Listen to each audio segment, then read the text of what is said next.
کیږي را باندې.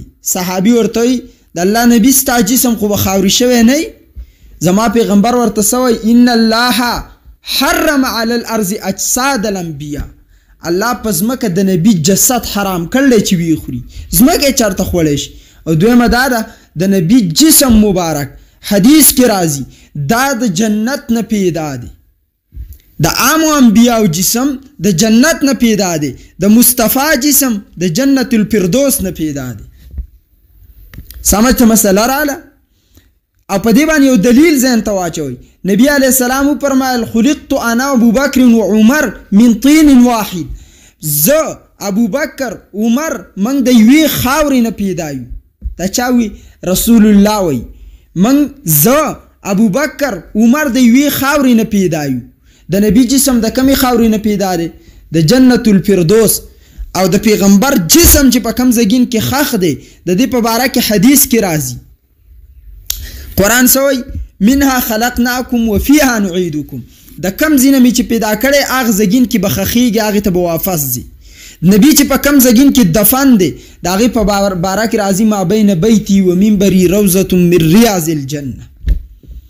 زما د کور او د منبر په مابین کې چې کومه حصه ده دا د جنت حصه ده.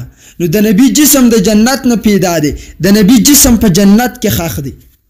مثال واورئ، ابراهیم خپل زوی اسماعیل ذبح کاو، د الله په لاره کې قرباني کاو.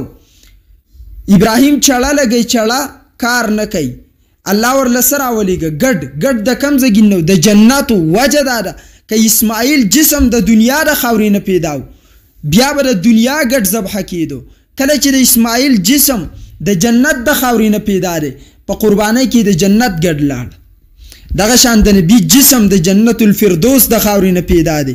د جنت الفردوس په حصه کې الله دفن کړل دی زموږ نبی. دا د ځمکې لاندې نه دی، د خاورو په جنت په حصه کې دی.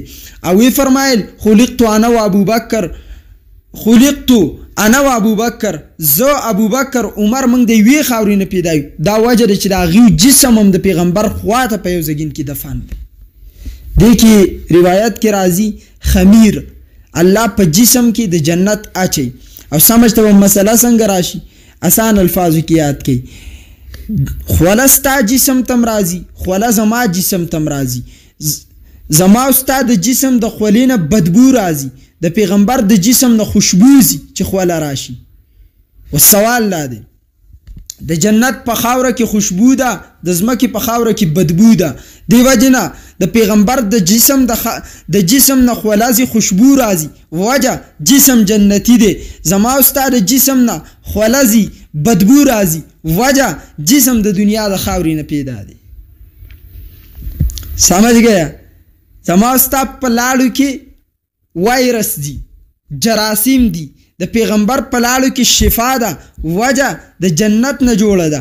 زما او ستا دنیا د خاورې نه. دې کې بیماری د جنت کې صحت یابي ده.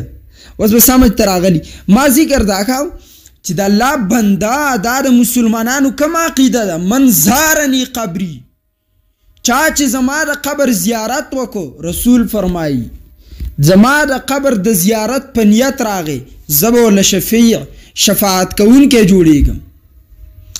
تر ننه تاسو ګورئ 14,500 کاله وشو ما ته به داسې یو اهل سنت حاجي یا عمرې والا ونښی چې هغه حج عمره کړي او د مصطفی د قبر دیدار لنه ایتلی، هلته صلات والسلام لنه ایتلی. تا ته دا څنګه فروعي مسله ښکاري؟ ته څومره قابلې ماشاءالله. که سعدي رحمت الله علیه به دقه فرمایل که نه یو من علم 15 من عقل.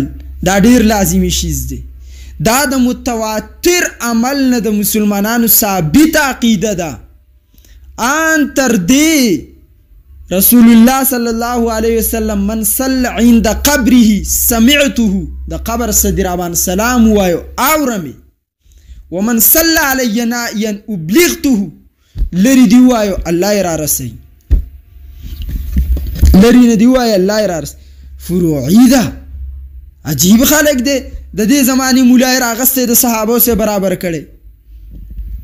بیا وایي لیکلي دي صحابه دې باندې اختلاف صحابه خو په هېڅ کې اختلاف نه کړه دا اختلاف خو تاسو رایستی دی وروسته هم فرقې ایجاد کړې نوې فرقې هم د اسلام په نوم راوایستې اختلاف خو تاسو رایستی صحابو ته به دې کې د اختلاف څه حاجت و صحابو ته خو ابوبکر وصیت وکړه لږ تفسیر کبیر د امام راضي اوچت کا چې زه وفات شم قبر دفن جنازه مې وکئ خو قبر ته به مې د هغې پورې نه وړئ ځکه زما قبر د مصطفی خواته دی تر څو چې تاسو تپوس نه یې کړی صحابو جنازه اوچته کړه د نبي علیه السلام د روضې مخې ته یې راوړه تفسیر کبیر اوچت کا فرمایي اجازت یې وغوښتو یا رسول الله ابوبکر فی الباب ابوبکر بالباب ابوبکر په دروازه کې دی دردننه کو که نه د روضې نه ورته آواز راغی ادخلوا الحبیب الی الحبیب حبیب د حبیب خواته ورسوئ دا دوم